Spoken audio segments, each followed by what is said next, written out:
వాక్యను ఈ సదలించు మా ప్రార్థన ఆలించు మా ప్రార్థన. మృత్యుంజయుడా మీకే వందనములు.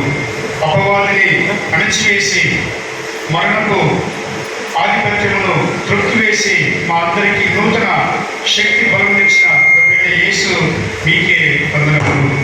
తండ్రివైన దేవ, మరొకసారి ఈ యొక్క పునరుత్థాన పండుగ సమయంలో పర్వదిన వేళ ప్రార్థనకు చేసిన వీరందరినీ సంఘమంతటిని జ్ఞాపకం చేసుకోమని మా యొక్క స్తుతి, మా యొక్క ఆలాపనలు, మా యొక్క ధ్యానము మీ దృష్టికి అంగీకారం చేసుకొని మీ యొక్క ప్రసన్నతలో మా అందరినీ నడిపించి బహుమానముగా దీవెనకరముగా ఈ యొక్క ఆరాధనను మీరు అంగీకరించి నడిపించమని యేసు నామములో ప్రార్థించుచున్నాము తండ్రి.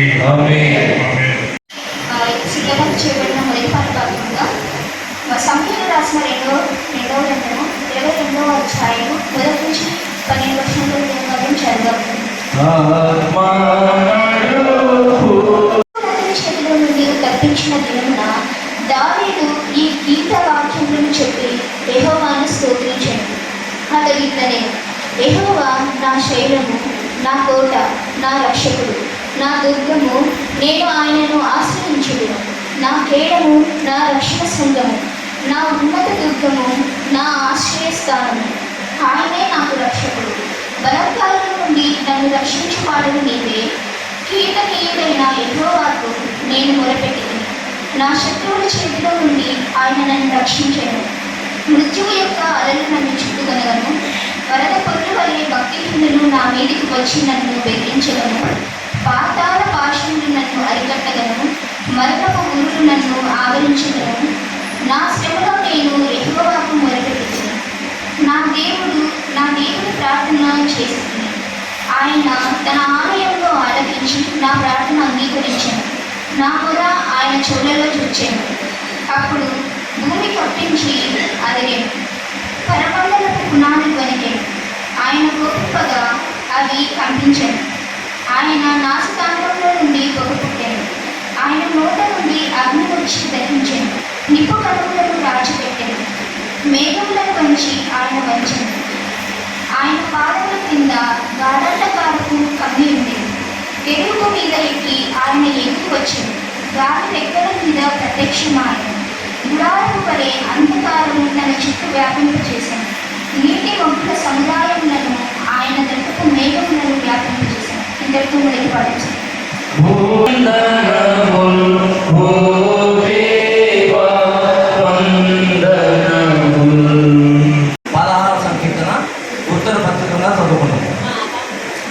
దేవా, నీ శరణు వచ్చి ఉన్నాను, నన్ను కాపాడు. నీవే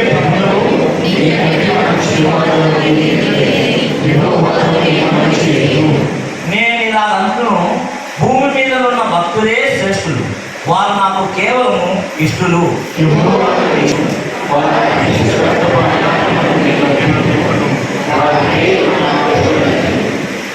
యెహోవా నా స్వాస్థ్య భాగము, నా పాల్య భాగము, నీవే నా భాగమును కాపాడుతున్నావు.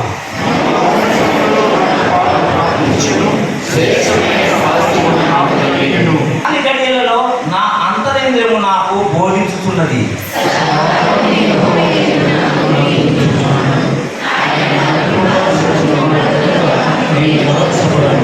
అందువలన నా హృదయం సంతోషించుతున్నది, నా ఆత్మ హర్షించుతున్నది.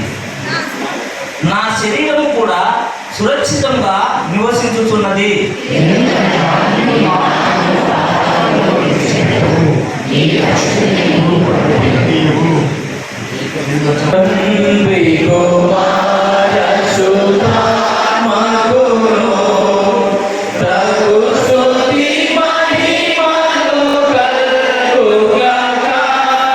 పరిశుద్ధ పునరుత్థాన ఆరాధనకై ఏర్పాటు చేయబడిన రెండవ పాఠంగా కొరింథీయులకు రాసిన మొదటి పత్రిక 15వ అధ్యాయము 20వ వచనం మొదలుకొని 28వ వచనాల వరకు దేవుని వాక్యం చదవగా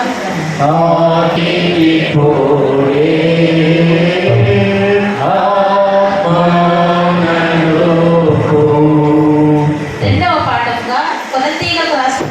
పత్రిక 15వ అధ్యాయము 20వ వచనం, నిద్రించిన వారిలో ప్రథమ ఫలంగా క్రీస్తు మృతులలో నుండి లేపబడి ఉన్నాడు. మనుషుని ద్వారా మరణం వచ్చెను గనుక మనుషుని ద్వారానే మృతుల పునరుత్థానము కలిగెను. ఆదామునందు అందరూ ఏలాగు మృతి పొందుచున్నారో అలాగుననే క్రీస్తునందు అందరూ బ్రతికింపబడుదురు. ప్రతి వాడును తన తన వరుసలోనే బ్రతికింపబడును. ప్రథమ ఫలము క్రీస్తు, తర్వాత క్రీస్తు వచ్చినప్పుడు ఆయన వారు బ్రతికింపబడుదురు. అటు తర్వాత ఆయన సమస్తమైన ఆధిపత్యమును సమస్తమైన అధికారమును బలమును కొట్టివేసి తన తండ్రి అయిన దేవునికి రాజ్యం అప్పగించును. అప్పుడు అంతం వచ్చును. ఎందుకనగా తన శత్రువులందరినీ తన పాదముల మీద ఉంచు వరకు ఆయన రాజ్య పరిపాలన చేయించుండవలెను. ఈ పునరుత్థాన దినముగా ఏర్పాటు చేయడం 3వ పాఠముగా మార్కు సువార్త 16వ అధ్యాయము 1 నుంచి 16 వచనాలు గల దేవుని వాక్యం. 11 వచనం మాత్రం. 1 నుంచి 11 వచనాలు గల దేవుని వాక్యం చదువు.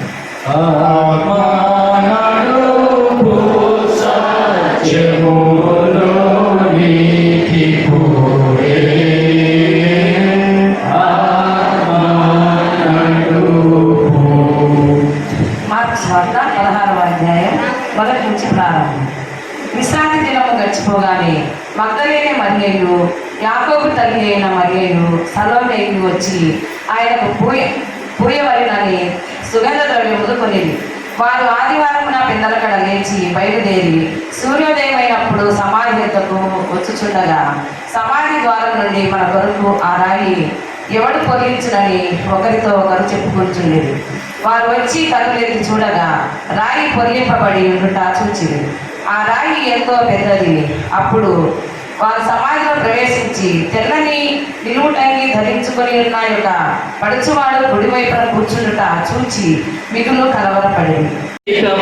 జయ జయ గీతం జయ సతి పాడేదను యేసురాజులే హల్లెలూయా జయ మస్పతి జయము యేసురాజులే హల్లెలూయా జయ మస్పతి జయము గీతం జయ జయ గీతం జయ సతి పాడేదను యేసురాజులే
స్తోత్రం. ప్రభువైన యేసుకే, పునరుద్ధరణే, మరణమును గెలిచిన యేసుకే, దావీదు కుమారుడికే, ఆత్మ రక్షకుడికే. దయచేసి కూర్చునండి. యేసు నామములో అడుగుచున్నాము తండ్రి. ఆమేన్. కూడా ఈ యొక్క విశిష్ట పర్వదినాన్ని చూడగలిగే అవకాశమును ఆధిక్యతను దేవుడు మనకు ఇచ్చి ఉంటున్నాడు. దేవునికే స్తోత్రము చెల్లిద్దాం. ఈస్టర్ పండుగ అనేటువంటిది లేదా పునరుత్థాన పండుగ అనేటువంటిది ఇది ఒక మరి మిథ్య కథ కాదు, ఇది ఒక కట్టు కథ కాదు, ఇది యథార్థ వాస్తవ గాథ. మానవ చరిత్రలో దాదాపు 2000 ఏళ్లకు ముందు నేడు ఇస్రాయేల్గా పిలువబడే ఆనాటి పాలస్తీనా దేశంలో యెరూషలేములో మనం గమనిస్తే ప్రభువైన యేసు వారు ఆయన చనిపోయిన ఆనవాళ్ళు పురావస్తు శాఖ వారు నిర్ధారించారు. అనేక మతములలో, అనేక మత విశ్వాసములలో నోటి మాట చేత కట్టుకథగా పిలుచుకున్నటువంటి ఇది కల్పిత కథ కాదు. This is not story. ఇది కథ కాదు, ఇది యథార్థ వాస్తవ గాథ. మానవ చరిత్రలో ప్రభువైన యేసు వారు ఈ లోకంలో మనలో ఒకటిగా ప్రవేశించాడు. గమనించండి, పునరుత్థానం లేకపోతే మానవులమైన మనము, మన దేహంలో ఆక్సిజన్ లేకపోతే మనము చనిపోయిన వాటితో సమానము. అది మృత్పిండముగా ఉంటున్నది. అందులో సత్తువ లేదు, శక్తి లేదు. దాన్ని ఎవరు కూడా ఎవరు ఆకర్షించబడరు. చచ్చిన, పడిన, సత్తువ లేని, కదలలేని అచేతన స్థితిలో ఉన్నటువంటి క్రైస్తవ మత విశ్వాసము పునరుత్థానం లేకపోతే, పునరుత్థాన శక్తి లేకపోతే అది ఏమంత ఆకర్షణీయమైన, అందరినీ ఉత్తేజపరిచే మార్గము కాదు అని నేను జ్ఞాపకము చేస్తుంటున్నాను. ఈ యొక్క యథార్థ గాథ చాలా మంది ఆ దిగుల్లో రోమా సైనికులు లేదా ఆనాటి ఇశ్రాయేల్ దేశం అనేక మందికి, అనేక దేశములకు బానిస దేశముగా ఉంటున్నది. విశేషముగా రోమా సామ్రాజ్యము ఆ యొక్క దేశమును చెరపట్టి ఆ యొక్క దేశమును తనకు బానిస దేశముగా మార్చుకొని ఉంటున్నది. అందరూ అనుకున్నారు యేసు ప్రభు దేవదూషణ చేస్తుంటున్నాడు, ఈయన కూడా మనలో ఒకడే, ఆయన వడ్రంగి వారైన యోసేపు కుమారుడు కాదా, ఆయన తల్లి మరియ మనకు తెలియదా, ఆయన సహోదరులు మనతో కూడా ప్రతి దినం కలిసి మెలిసి మనం వారితో మనతో ఉంటున్నాం కదా, ఈయన ఏంది, ఈయన ఈ యొక్క సామాన్య మానవుడైన యేసుక్రీస్తు అని ఈయన చనిపోవటం ఏంటి, తిరిగి లేవటం ఏంటని అందరూ పరిహాసము చేశారు, ఎగతాళి చేశారు. చాలా మందికి మనం గమనిస్తే పరిశుద్ధ పౌలు భక్తుని మాటల్లో మనం చూస్తే ఈ వెరితనముగా అది చాలా ఆ మాట అనగానే ఇప్పుడు కూడా కొంతమంది మూర్ఖులు, ఆధ్యాత్మిక క్రైస్తవ పుస్తకములు సంపూర్ణంగా చదవని వారు, అధ్యయనం చేయని వారు ఎగతాళి చేస్తుంటున్నారు. వారికి బైబిల్లో చెప్పబడిన, బైబిల్లో రాయబడిన ఈ యొక్క మహనీయుని గురించి కేవలము పైపైన మాత్రమే తెలుసు.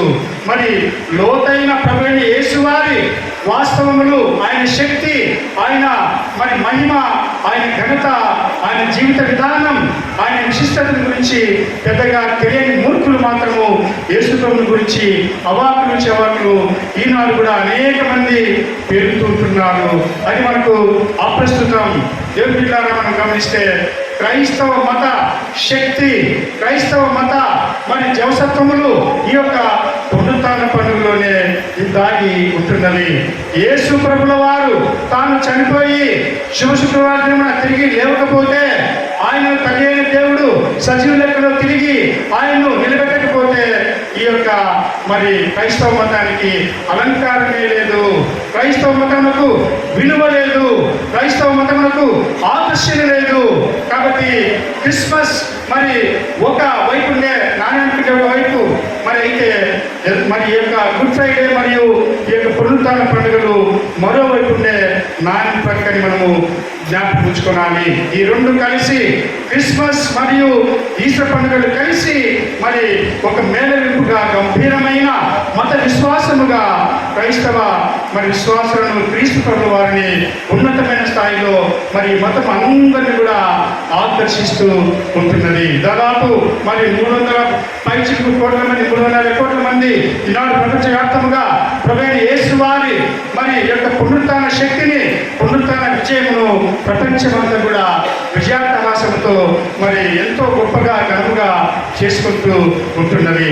కాబట్టి ఒక సామాన్యుడిగా జీవించిన ఒక అత్యంత సామాన్యమైన ప్రభువైన యేసు వారు ఇదిగో మరణంపై ఆయన విజయమును నమోదు చేసుకుంటున్నాడు. మరణంపై ఆయన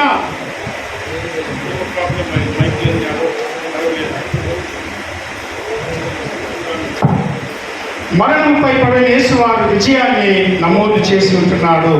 అపవాదికి లేదా చీకటికి సాదృశ్యమైన ఈ యొక్క భౌతిక మరణమును ప్రభువైన యేసు వారు తుత్తునేలు చేసి దానిని త్రొక్కివేసి దానిని చిత్తుగా ఓడించి ఉంటున్నాడు. అందుకే మరణమా నీ ముళ్ళు ఎక్కడ, మరణమా నీ విజయం ఎక్కడ, మరి చివరి అంతిమ విజయం ప్రభువైన యేసు వారిదే అన్న ఈ యొక్క లేఖన భాగమును మనము చక్కగా చిన్నముగా ఎరుగుదము. 2-3 పాయింట్లు చెప్పి నేను ఒక 10 నిమిషాలు వాక్యాన్ని ముగిస్తాను.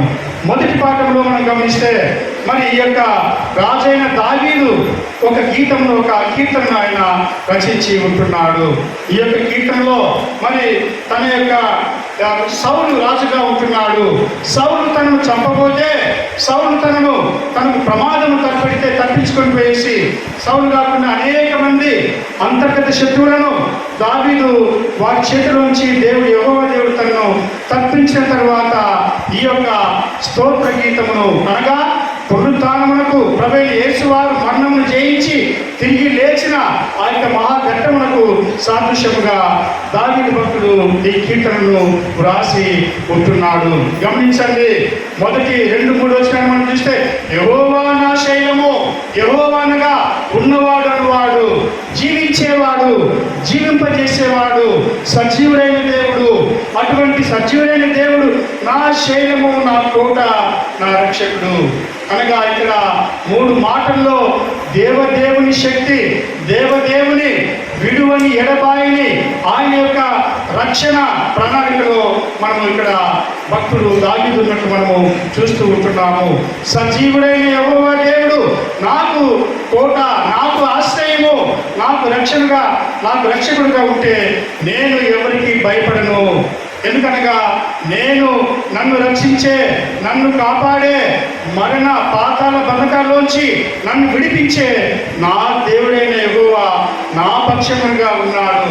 అందుకే మనకు ఇదిగో దేవుడు మన పక్షముగా ఉండగా మనకు విరోధి ఎవడు అని లేఖనాలు మనకు ధైర్యాన్ని ఇస్తూ ఉంటున్నాయి. ఏ విధముగా సౌలు యొక్క భయంకరమైన ఆ యొక్క బలీయమైన హస్తం నుంచి దావీదు మహారాజు తప్పించాడో మరి భక్తితో, కృతజ్ఞతతో దావీదు భక్తుడు ఈ యొక్క మాటలు చెబుతూ ఉంటున్నాడు. 5వ వచనం అంటున్నాడు, మృత్యు యొక్క అలలు నన్ను చుట్టుకొనగను, వరద పగుల వలె భక్తిహీనులు నా మీదికి వచ్చి నన్ను బెదిరించగను, పాతాళ పాశములు నన్ను అరికట్టగను, మరణపు ఉరులు నన్ను ఆవరించగను. ఈ మాటలన్నీ కూడా మనం గమనిస్తే ప్రభువైన యేసు వారిని తాత్కాలికముగా బంధించిన ఆ యొక్క సమాధిని ఇవి మరి సాదృశ్యముగా పోలి ఉంటున్నవి. మృత్యువు, మరణము అనగా ఈ యొక్క దేహ మరణము, ఈ యొక్క మరి రూపములకు భౌతిక దేవునికి మరణాన్ని గురించి ఇక్కడ మనము జ్ఞాపకం చేసుకోవాలి.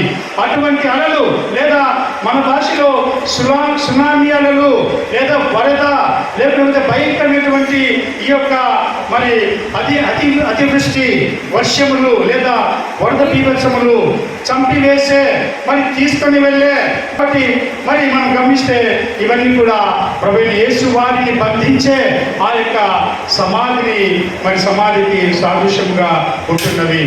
భక్తిహీనులు, దేవుని ఎరగని వారు, దేవుని ఉన్నతమైన మరి గంభీరమైన ప్రశస్తమైన నామమును ఎరుగని భక్తి లేని అన్యులు అనేక మంది గుంపులుగా కూడి నా మీదకి వచ్చి నన్ను బెదిరిస్తే నేను భయపడను అని పరిశుద్ధ మరి లేఖనాల్లో దావీదు భక్తులు మనకు చెప్తుంటున్నాడు. పాతాళ పాశములు అనగా ఏదైతే చీకటి సంబంధమైన అపవాది సామ్రాజ్యంలో ఉండే ఈ యొక్క పాతాళ పాశములు నన్ను ఆటంకపరుస్తుంటున్నవి.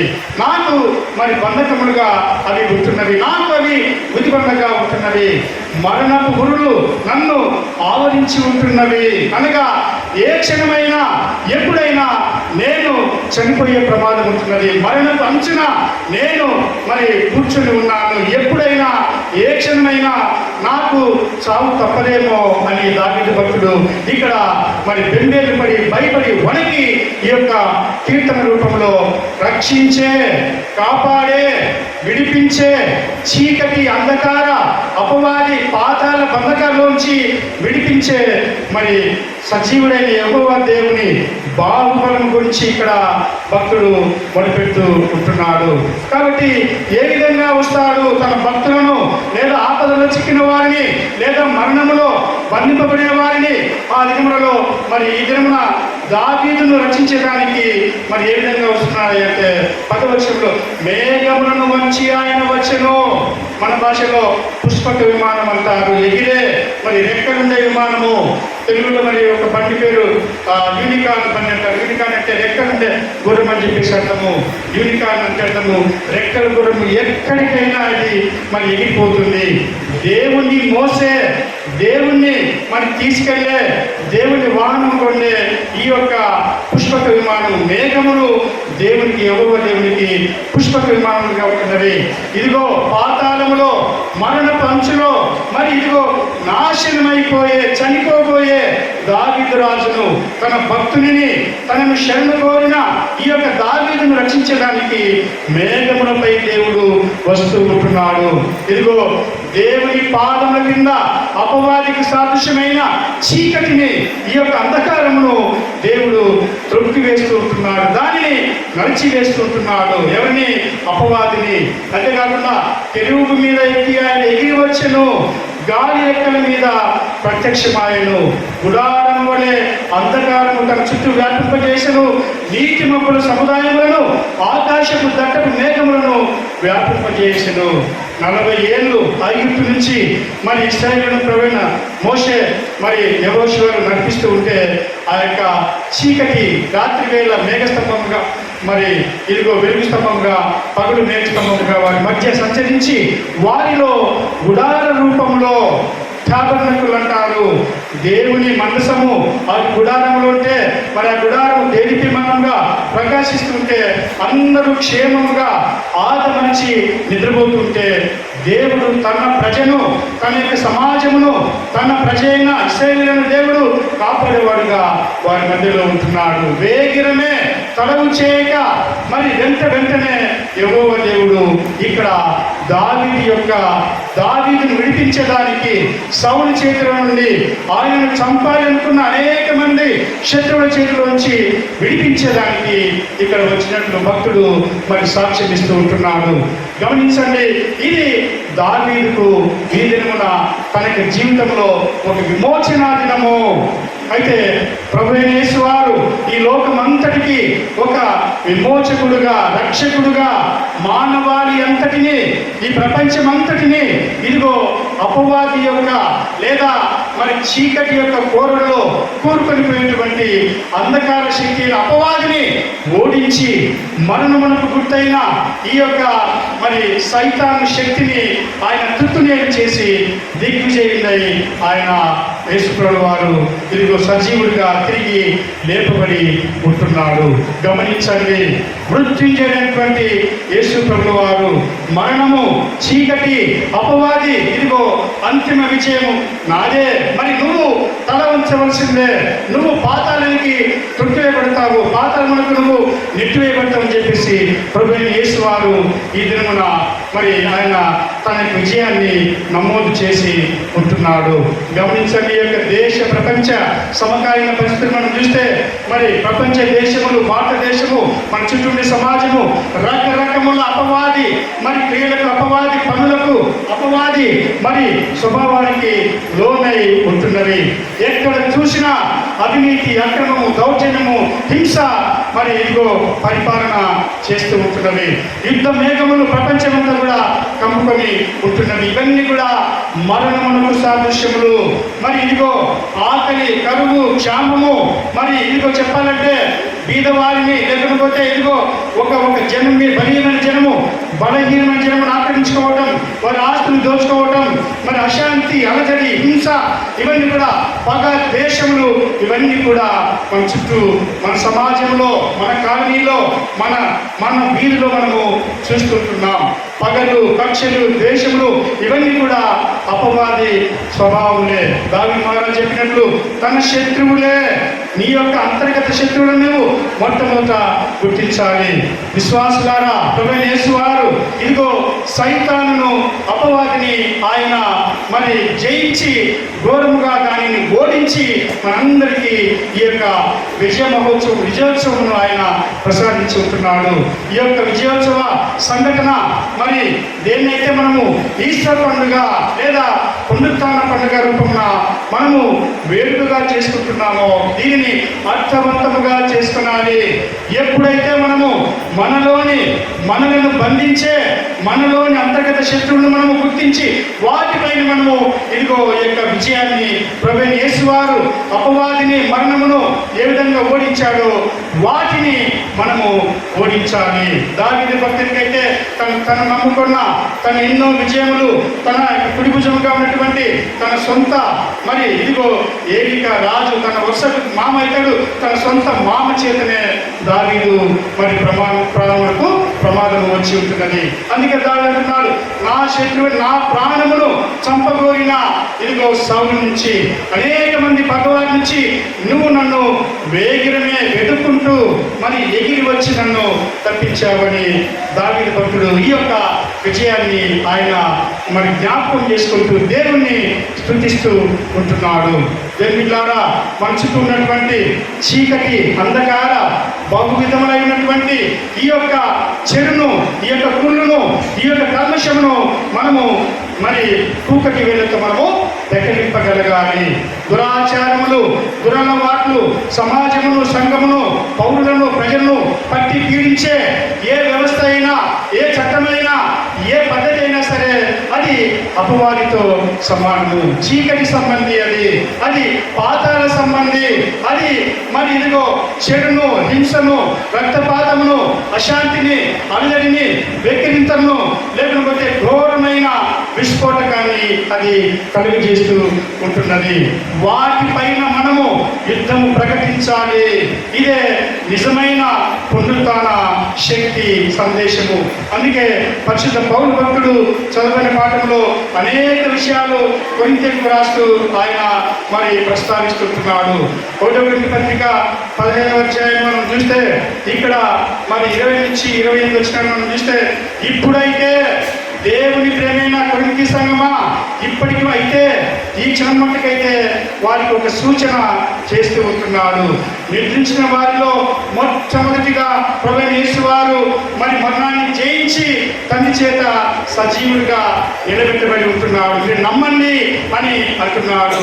అయితే మొదటి ఆదాము గురించి పరిశుద్ధ పౌలు జ్ఞాపకం చేస్తున్నాడు. ఆదాము ఆనాడు ఏదెను వనములో మరి ఎదిరించి తిరుగుబాటు చేసి చేయవద్దన్న ఆ యొక్క పని చేసి పాపము చేసి మరణమును మూటగట్టుకొని ఉంటున్నాడు. పాపము వల్ల వచ్చే జీతము మరణము అని లేఖనాల్లో మనము చూస్తుంటున్నాము. తప్పు చేసి తిరుగుబాటు పడి దేవుని నుంచి వేరు చేయబడి ఉంటున్నాడు. దీనినే అలినేషన్ అంటారు ఆంగ్ల భాషలో. దేవుని నుంచి వేరుపడటం కారణం ఏంటి? నీ పాపము, నీ అవిధేయత, నీ తిరుగుబాటు. దేవుని నువ్వు మరచి దేవుని మీదకే మరి దేవునికి మనము ప్రార్థన చేసడానికి బదులు దేవుణ్ణి దూషించడం, దేవునిపై మనము తిరుగుబాటు లేదా యుద్ధమును ప్రకటించడం. మరి ఆ పని చేసి మొదటి ఆదాము చనిపోయిన వాడుగా ఉంటున్నాడు. మరణాన్ని ఇదిగో మూట కట్టుకొని ఉంటున్నాడు. అతనికి మరి తిరిగి లేపబడే సజీవుడిగా ఉండే మరణాన్ని ఓడించే శక్తి, ఆధిక్యతలు లేవు. కాబట్టి ఆ యొక్క మొదటి మనిషి గురించి పరిశుద్ధ పౌలు భక్తుడు అంటున్నాడు, అతని ద్వారా పాపం వచ్చింది. చేయబడింది. అయితే చివరి ఆదామైన కడపటి ఆదామైన ప్రభువైన యేసుక్రీస్తు ద్వారా ఆ యొక్క పాపము పటాపంచలు కాబడి పునరుత్థానం శక్తిని మనము పొందుకుంటూ ఉంటున్నాము. అందుకే మనుష్యుడు మొదటి ఆదాము ఇదిగో యొక్క పాపములకు సంకేతము, చివరి ఆదామైన యేసువారు పునరుత్థానమునకు, నూతన శక్తికి, నూతన ఉద్యోగమునకు, నూతన మరి ఒక వినూత్నమైన జీవితానికి, నూతన మరి జీవన విధానానికి సాదృశ్యముగా ఉంటున్నాడు. అందుకే లేఖనాల్లో ఇదిగో ఎవడైనను క్రీస్తునందున వారు నూతన సృష్టి, సమస్తమును పాత్ర గతించిపోయిను, సమస్తమును కొత్తవాయను. A new beginning is begun in and through Jesus Christ resurrection. ప్రభువైన యేసు వారి పునరుత్థానం ద్వారా ఒక నూతన శకము ఈ ప్రపంచంలో ప్రారంభించబడి ఉంటున్నది. ప్రభువైన యేసు వారు ఈ ప్రపంచంలో మానవ చరిత్రలో ఆయన చరిత్ర మార్చముందుగా ఆయన పిలుస్తూ ఉంటున్నారు. కానీ డొమినియన్గా ఇదిగో ప్రభువైన క్రీస్తు వారి సంవత్సరము, మరి యేసు ప్రభు పుట్టిన మొదలు ఈ చరిత్ర, మానవ చరిత్ర, మరి అన్ని దేశములకు క్రీస్తు ప్రభుల వారు మరి ఇదిగో సాక్షికరముగా మధ్యవర్తిగా ఉంటున్నాడు. క్రీస్తు పూర్వము, క్రీస్తు శకము అని ఈ యొక్క ప్రపంచము, మరి ప్రపంచమంతా కూడా క్రీస్తు వారి పునరుత్థాన శక్తి చేత ఒక నూతన శకము ప్రారంభించబడింది. నూతన శకములో నూతన ఉజ్జీవం, నూతన జీవిత విధానం, నూతన స్వభావాన్ని మనము ధరించుకోవాలి. అందుకే పరిశుద్ధ పౌలు భక్తుడు కొరింథీయులకు రాస్తూ అంటున్నారు,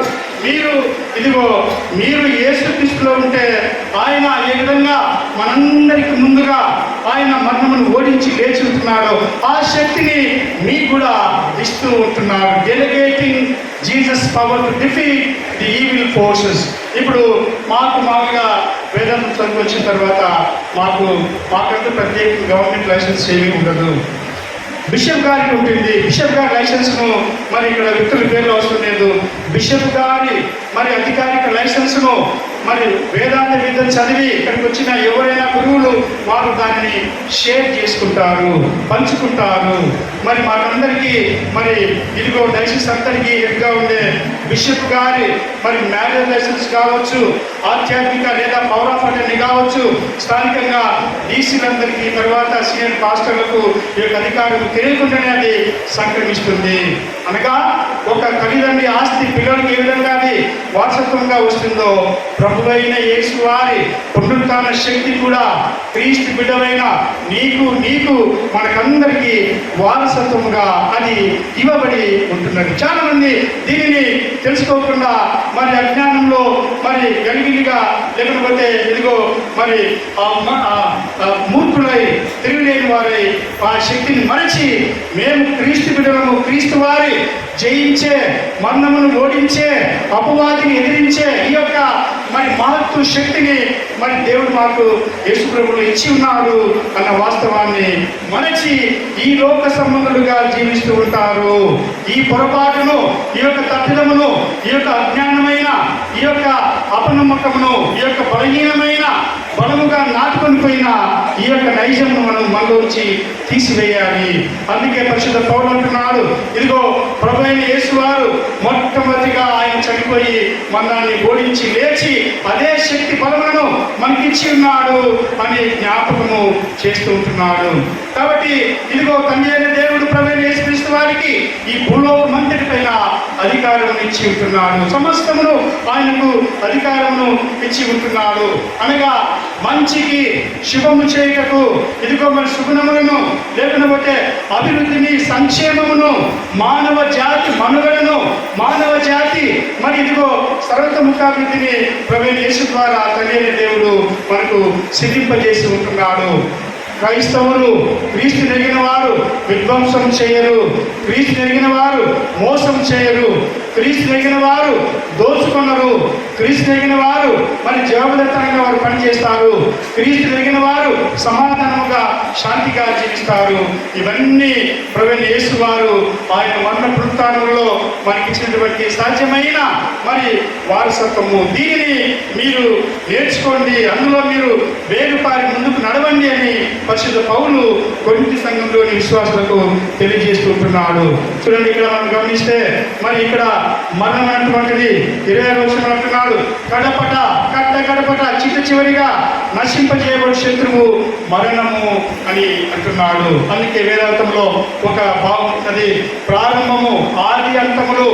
ఆది అంతము అనగా ప్రారంభము నేనే, ఇదిగో అంతము నేనే. మధ్యలో ఈ మరణము, ఈ యొక్క లోక సంబంధమైన సంసార బంధనములు, మరి ఈ లోక జీవితము మరి నిద్రపోయి లేచినట్లు దేవుడు మనకు ఒక వరముగా ఇచ్చి ఉంటున్నాడు. అది నిత్యము కాదు, అది శాశ్వతము కాదు. ఈ లోక జీవము, ఈ లోక జీవితం ఒక మాయ లాంటిది. మాయ అనగా ఇల్యూషన్, భ్రమ. మరి లేనిది ఉన్నట్టు, ఉన్నది లేనట్టు మనలను మైమరిపించే ఒకలాంటి మరి దీని సైకలాజికల్ బిలీఫ్ ఇది. ఇదిగో మనం చూస్తే మరి ఎండాకాలంలో మరి మండు టెండలో దూరంగా రోడ్డు మీద నీరు ఉన్నట్టు మనకు కనిపిస్తుంది. అవి నీరు కాదు, అవి కేవలము మరి నీటిలా కనిపించే మరేజెస్ అంటారు. మరి కాబట్టి నీరని మనము భ్రమపడతాము. ఈ జీవితం కూడా అంతే. ఈ యొక్క జీవితంలో మనము ఈ ప్రభువైన యేసు వారిని కలిగి జీవిస్తే మనం చనిపోయినా మనకు దిగులు లేదు, భయం లేదు, చింత లేదు.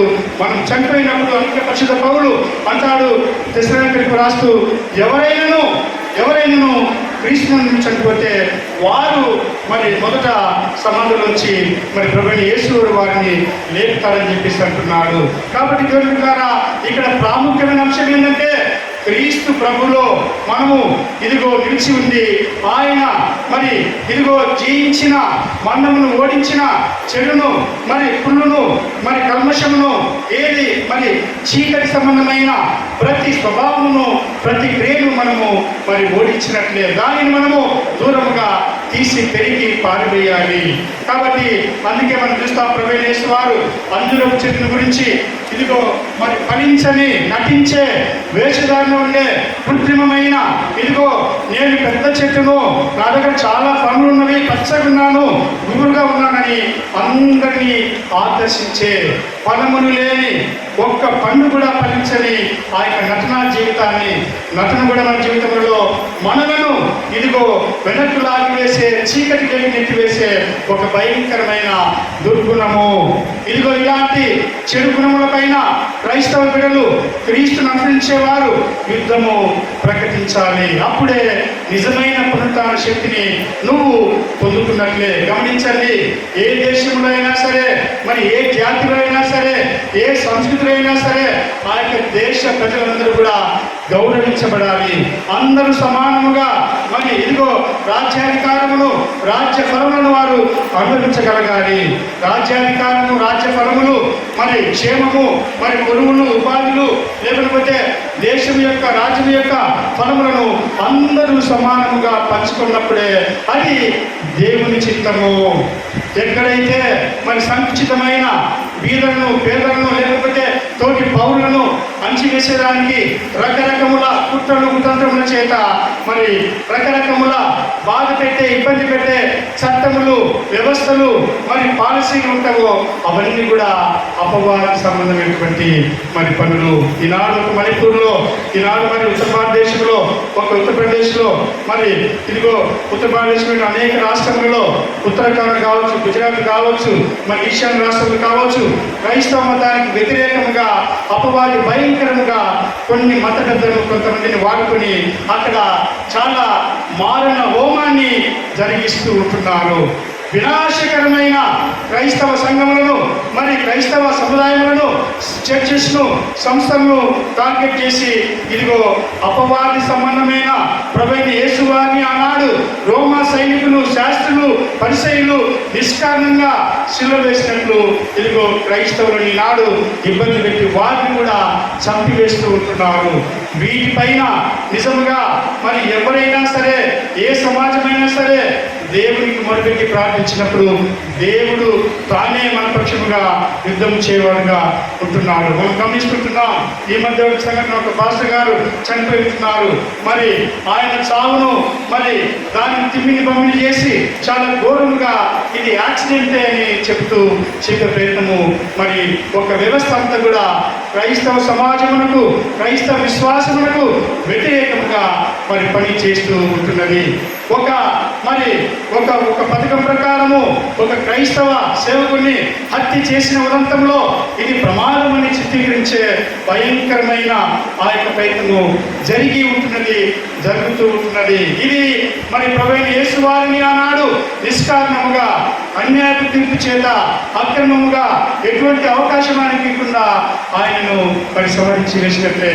అయితే ఏ విధముగా తండ్రి అయిన దేవుడు నిరపరాధి అయిన, ఏ తప్పు చేయని, ఏ నింద లేని, ఏ పాపము చేయని ప్రభువైన యేసు వారిని మరణపు సంఖ్యల నుంచి, పాతాళం నుంచి, చీకటి ప్రపంచం నుంచి, అపవాది మరి ఇదిగో సంఖ్యల నుంచి విడిపించి విమోచించుంటున్నాడో ఈనాడు నిన్ను, నీ కుటుంబమును, ఇదిగో క్రైస్తవ సమాజమును, భారతదేశంలోని క్రైస్తవులను తండ్రి అయిన దేవుడు, మన ప్రియక దేవుడు అతి విధముననే ఆయన ఈ దేశ చరిత్రలో, మన చరిత్రలో ఎక్కడ అన్యాయము, అక్రమము, అవినీతి మరి ఎక్కడ మరి ఇదిగో అలజడి, ఎక్కడ అభద్రత ఉంటున్నదో ఇక్కడంతా కూడా దేవుడు జోక్యం చేసుకొని పోతూ ఉంటున్నాడు. ఎక్కడ కులం పేరట, మతం పేరట, మరి సంస్కృతి పేరట, జాతి పేరట ఎక్కడెక్కడ మరి ఇదిగో రక్తము చిందింపబడి అలజడి అల్లకల్లోలంగా పరిస్థితులు మారిపోతున్నారు. అక్కడంతా కూడా న్యాయపక్షమై దేవుడు పోరాటం చేయబోతూ ఉంటున్నాడు. మీరు న్యూస్ చూసే ఉంటారు. మరి అందరము వెలివాడు, పిచ్చివాడు నేత చేసే మరి మంచి దైవ సేవకుడు కేపాల్ గారు ఈ యొక్క ప్రవీణ్ పడాల పక్షంగా ఆయన పోరాటము చేస్తూ ఉంటున్నాడు. సుప్రీంకోర్టులో మరి క్రైస్తవుల ఈ యొక్క మరి క్రైస్తవులుగా మారటం అన్నటువంటిది ఈ దేశంలో ఏ పౌరుడైనా తమకు నచ్చిన మతాన్ని తీసుకోవచ్చనే ఆ అంశం మీద దాదాపు ఒక సుదీర్ఘమైన మరి అఫిడవిట్ ఆ యొక్క కేసు వేశాడు. మరి ఆ కేసును నేను వాదిస్తానని చెప్పేసి అనేక మందికి దేవుడు మంచి ఆలోచన ఇస్తూ ఉంటున్నాడు. గమనించండి, పడిపోయిన తొట్టిల్లి మరి ఇదిగో పతనమైన లేదా ఈ యొక్క మరి ఉనికి కోల్పోయిన నిన్ను నన్ను దేవుడు బలపరచబోతూ ఉంటున్నాడు. అందుకే మరి ఈ యొక్క మార్క్స్ వార్తలో మనం చూస్తాం.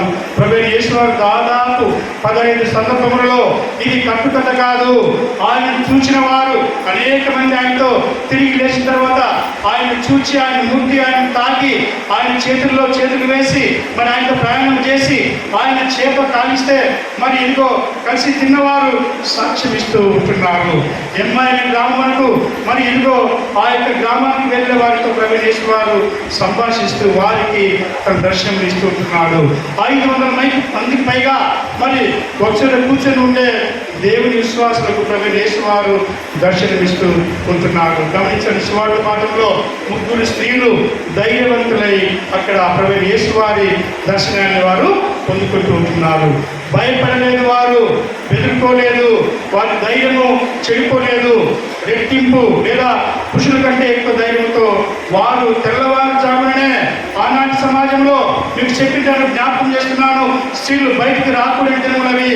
స్త్రీలు ఇళ్లలో ఉండి మరి ఇంటి గుమ్మము పరిశ్రమ దాటి బయటికి రాలేని ఆ యొక్క సమాజంలో ధైర్యముగా ప్రభువైన యేసు వారి విషయంలో యేసు ప్రభు సమాధిని మరి సుగంధం అని చెప్పేసి వారు ఎంతో ఆశతో వారు వచ్చి ఉంటున్నారు. స్త్రీలు 3 అక్కడ ఉంటున్నారు. నిన్న వాక్యంలో మనం చూస్తుంటున్నాం. సలోమి మరి మరియమాత మరియతల్లి యొక్క సహోదరి మగ్దలేని మరియా అందరి చేత సమాజంలో, సంఘంలో తృణీకరించబడిన స్త్రీ ఈమె. వీరు ధైర్యంగా అక్కడికి వెళ్ళి నిలబడి ఉంటున్నారు. తెల్లవారుజామున మనం గమనిస్తే అందరూ కూడా శనివారము విషాదం అయిపోయింది, ఆదివారమున తెల్లవారుజామునే వారు లేచేక్కడికి సుగంధ ద్రవ్యం తీసుకొని పోతుంటున్నారు. యేసు ప్రభు కొరకు అత్తరగా పునరుత్థాన పండుగలో ప్రభువైన యేసు వారి దేవుని కొరకు మరి ఈ యొక్క సుగంధ ద్రవ్యములు సిద్ధపాటు చేసుకొని వెళ్ళిన ఈ స్త్రీమూర్తులకు జోహాలు చెప్పాలి. మనము కనీసము పండుగ దినమున ప్రభువైన యేసు వారి గురించి తలంచము, అనేక సార్లు ప్రార్థనకు రాలేము, దేవుని మనము దర్శించుకోలేము, అనేక కారణాలు చెప్తూ ఉంటాము. అన్ని పనులు పక్కన పెట్టి ఆనాటి కట్టుబాట్లు పటాపంచలు చేసి ఈ ముగ్గురు స్త్రీలు కూడా ధైర్యముగా తెల్లవారుజామునే ప్రవీణ్ యేసు వారి సభ దగ్గరికి వారు బయటకు వచ్చి ఉంటున్నారు. స్త్రీలు చూడండి, నాడు నేడు స్త్రీ శక్తి గొప్పది, స్త్రీలు పురుషుల కంటే ఏ విషయంలో తక్కువ వారు కాదని మరి ఇక్కడ మనం గమనిస్తే స్త్రీలే మొట్టమొదటిగా ఇక్కడ ఉన్నట్టు మనము చూస్తుంటున్నాం. సమాధి భయంకరమైన మరి భారమైన పెద్ద సమాధి. ఈ సమాధిని చూస్తే మనము ఇందాకనే అన్నట్లు సమాజంలో, సంఘంలో, నీ కుటుంబంలో, నీ జీవితంలో, నీ దేహంలో దేవుని దగ్గర నుంచి నిన్ను అడ్డుకునే మరి రకరకముల దురలవాట్లు, చెడు, కుళ్ళు, మరి ఇదిగో నీ యొక్క మరి స్వార్థము, స్వీయ ఆలోచనలు ఈ యొక్క రాతికి సాదృశ్యంగా మనము చూస్తుంటున్నాం. దేవుడు మరి ఇదిగో దేవదూత చేత మీరు భయపడుతుంటున్నారు. అయ్యో ఎలా ఇంత పెద్ద రాయి, ఇంత బరువైంది మనము ఎలా దొరికిస్తామని అనుకుంటుంటున్నారు. ఆనాడు ఇశ్రాయేలీయులు కూడా అయ్యో సముద్రం మన ముందు ఉన్నదే, ఎలా మనము దాటగలము, ఎలా సముద్రంలో మనం ఒకవేళ కొట్టుకొని పోతామని చెప్పేసి బెంబేలు పడి భయపడి అనుమానించి ఉంటున్నారు, సందేహించి ఉంటున్నారు. అటువంటి ఇక్కడ కూడా ఈ యొక్క సహోదరులు సందేహిస్తూ అనుమానంతో అక్కడికి వెళ్తే ఆల్రెడీ అక్కడ మరి దేవదూత రాయిని పొర్లించి ప్రభువైన యేసు వారు లేచి మరి అందరూ బీదవారు ఉండే, అందరూ సమాజంలో, సంఘంలో తృణీకరించబడిన వారు ఉండే ఆ యొక్క గలిలయ ప్రాంతానికి వెళ్ళినట్లు దూత సాక్ష్యం ఇస్తూ ఉంటున్నాడు. కానీ సమాధి ఈ యొక్క స్త్రీలు, ఈ యొక్క దూత ప్రభువైన యేసు వారు ఎక్కడ అణగారిపోయిన బీదవారు, పేదవారు ఎక్కడ ప్రభువైన యేసు వారిని ఎక్కడ వెళ్ళినా తన్నులుగా గుంపులుగా మరి వెంబడించారో వారికే ప్రభువైన యేసు వారు మొట్టమొదట దర్శనాన్ని ఇస్తూ ఉంటున్నాడు. ఆయన జీవించినప్పుడు మరి ఆయన చెప్పినట్లు ఆయన చెప్పింది చేసి ఉంటున్నాడు. నేను ఇదిగో నన్ను మీరు అన్యాయంగా మీరు నన్ను శ్రమ పెట్టి కొడాలతో కొట్టి నన్ను మీరు సంహరిస్తారు, నేను తిరిగి తిరిగి లేస్తానని చెప్పి ఉంటున్నాడు. చెప్పిన విధంగా ప్రభువైన యేసు వారు ఇచ్చిన మాట నిలబెట్టుకొని ఆయన మాట తప్పక దేవుడు మాట ఇస్తే తప్పని దేవుడు ప్రభువైన యేసు వారిని మరణం నుంచి సజీవుడిగా నిలబెట్టినట్లు నిన్ను నన్ను నీ యొక్క మరణ బంధకాల నుంచి, నా యొక్క పాతాళపు బంధకాల నుంచి మనందరినీ దేవుడు విడిపించేవాడుగా ఉంటున్నాడు. దేవుని శరణు మనము జొచ్చాలి. అందుకే ఇక్కడ గమనిస్తే మనము చూస్తే గలిలయలోకి వెళ్ళి అందరికీ ఆయన దర్శనమిస్తూ ఉంటున్నాడు. అయితే మరి శిష్యులకి ఈ మాటలు చెప్పినప్పుడు వారు భయపడుతూ ఉంటున్నాడు. ఇదిగో మనం చూస్తే మీరు వెళ్ళండి శిష్యులతోనూ పేతులతో ఈ మాట చెప్పినట్టు వారు చెప్తే వారు భయపడి ఇది నిజమా కాదా అని అనుమానము, సందేహము వ్యక్తం చేసుకుంటున్నారు. నేను వాక్యాన్ని ముగిస్తుంటున్నాను. దేవుని ద్వారా మూడు విషయాలు గమనిద్దాం. మొట్టమొదటిగా దావీదు అన్నట్లు నిన్ను నన్ను మనందరినీ బంధించే, వేటాడే, ఇబ్బంది పెట్టే ఎటువంటి వ్యవస్థ ఎవరైనా సరే, శత్రువులు, పగవారు, నీ యొక్క కుటుంబ సభ్యులు లేదా సమాజంలో ఎవరైనా సరే వారి నుండి ఇదిగో మరణానికి, శుభశుక్రవారపు ప్రభువైన యేసు వారి మరణానికి వీరు సాదృశ్యంగా ఉంటున్నారు. వారి నుంచి దావీదు మహాభక్తుడు విడుదల పొంది ఉంటున్నాడు. మనం కూడా దేవుడు విడిపించేవాడుగా ఉంటున్నాడు. నిన్ను బాధించే, నిన్ను ఇబ్బంది పెట్టే, నిన్ను నీ పతనానికి కారణమయ్యే, నువ్వు భయపడే రకరకముల ఈ లోక సంబంధమైన శక్తులను, అధికారములను దేవుడు పతనం చేస్తూ ఉంటున్నాడు. రెండవదిగా మరి ఖాళీ సమాధి నుంచి మనము పాఠములు నేర్చుకోవాలి. ఖాళీ సమాధి మరి అక్కడ దేశాన్ని లేదు అని చెప్పేదానికి తెలుసు. ఇప్పుడు కూడా అక్కడ ఒక పేద దేవాలయాన్ని కట్టి ఉంటున్నారు. మరి మనం గమనిస్తే దేవుని ద్వారా ఇదిగో ఇది యథార్థమైన మరి మానవ చరిత్రలో ప్రభువైన యేసు వారు మరణమును జయించి లేచిన యొక్క సత్యం ఇది సత్యమైనది. ఇది మరి పుక్కిడి పురాణము కాదు, ఇది కల్పిత కథ కాదు ఇది అని నేను జ్ఞాపకం చేసుకుంటున్నాను. అటువంటి శక్తి గల యేసు దేవుడు మనలను, మన కుటుంబాలను, మన సంఘాన్ని పరిపాలించాలి. ఆ శక్తిని చెడుపై మంచి విజయమును లేదా దుష్ట శక్తులపై దేవుని యొక్క విజయాన్ని ప్రభువైన యేసు వారు నీ ద్వారా, నా ద్వారా జరిగించాలని కోరుకుంటున్నాడు. దేవుని మరి ఆజ్ఞకు, దేవుని పిలుపుకు మనము లోబడదాం. చివరిగా స్త్రీలు, బలహీనురాలుగా ఉన్నటువంటి ఆ స్త్రీలు మరి మొదట ఏసాకు సంబంధానికి వెళ్ళి ఎంతో ఆశతో అక్కడ సుగంధ ద్రవ్యములు, ఆ యొక్క సెంటు పర్ఫ్యూమ్స్ తీసుకుని వెళ్తున్నారు. నిజంగా చాలా ధైర్య సాహసములకు ప్రతీకలుగా మీరు మన ముందు నిలబెడుతుంటున్నారు. ధైర్యము, భయపడక, అదరక, బెదిరిపోక అందరూ దాంకొని దాచిపెట్టుకొని ఉంటున్నారు. శిష్యులు కూడా భయపడి ఏమని బిక్కుమని ఇళ్లలో మరి రహస్యంగా దాచిపెట్టుకుని ఉంటున్నారు. పేతురు, యోహాను కూడా మనం చూస్తే వారు భయపడి నమ్మకుండా మరి సందేహంతో ఉంటున్నారు. నువ్వు కూడా అనుమానిస్తుంటున్నావా, సందేహిస్తుంటున్నావా? దేవుని కుమారైనటువంటి యేసు వారి శక్తిని నీకు నాకు ఇచ్చుతున్నాడు. దేవుడు సజీవుడిగా లేచి ఉంటున్నాడు, మనం కూడా లేపుతాడు, సజీవులకు నిలబెడతాడు. దేవుని విశ్వాసం ఉంచుదాం. చివరిదిగా నీ చుట్టూ ఉండే నువ్వు చూసే ప్రతి మరి చిన్న పెద్ద స్థాయిలో ఉండే చెడును, దుర్మార్గమును, అక్రమమును, అన్యాయమును నువ్వు వాటిపైన మరి స్పందించాలి. నాకెందుకు నువ్వు చూసి పట్టుకుపోరాదు. నీ స్థాయిలో, నీ వీధిలో, నీ ఇంటి ముందు మరి నీ ముందు జరిగే అన్యాయమును, అక్రమమును, క్రీస్తు ప్రభువు వారు మెచ్చని చీకటి సంబంధమైన మరి పనులను మనము ఖండించాలి. వాటిపైన యుద్ధం ప్రకటించాలి. దేవుడే నీకు విజయాన్ని ఇస్తాడు. ఇదే నిజమైన పునరుత్థాన శక్తి. అటువంటి శక్తి మరి రాబోయే సంవత్సరం అంతటిలో తండ్రి కుమార పరిశుద్ధాత్మ త్రియేక దేవుడు సంఘమంతటికి మనకందరికీ సమృద్ధిగా, నిండుగా, మెండుగా అనుగ్రహించునుగాక. ఆమేన్. త్వరగా లేచి మనందరం కూడా ఆంధ్రప్రదేశ్లో 701వ కీర్తన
శక్తిని, విజయాన్ని పొందుకున్న వారమై దేవా మీకు ఇష్టమైన విధంగా మేము జీవించడం మాకు అలవర్చమని నేను ప్రార్థిస్తున్నాం.